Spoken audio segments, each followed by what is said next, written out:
ఎన్ని కష్టాలు వచ్చినా, ఎన్ని బాధలు వచ్చినా, శ్రమలు వచ్చినా కూడా సహించుకొని జీవించడమే నేను నేర్చుకుంది. నాకు వాళ్ళు మా బాబాయ్ వాళ్ళు అనుకుని మంచి అన్నం తిని మాడిపోయి మాడి చెక్కలు మధ్యలో నీళ్ళు అంటే నీళ్ళు కనబడే పోసి ఉప్పుకొని వేస్తే మామని నాదని కలుసుకుంటూ అప్పుడు దేవుడు అంటే నాకు ఇష్టపడేది కాదు, దేవుడు ఎవడో తెలిసేది కాదు. మామని నాదని తలంచుకుంటూ అదే అన్నం తాగుతూ పడుచుకునేదాన్ని. మా అమ్మ నాన్న ఉంటే మాకు మంచి అన్నం పెట్టేవాళ్ళేమో, మాకు మంచి వస్త్రాలు వేసేవాళ్ళేమో అది అనుకునేదాన్ని.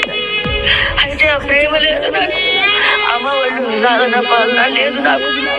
అమ్మ ఎవరో తెలియదు, అమ్మ స్వరూపం ఏంటో తెలియదు, అమ్మ జ్ఞానవంతురాల కాదు కూడా తెలియదు నాకు.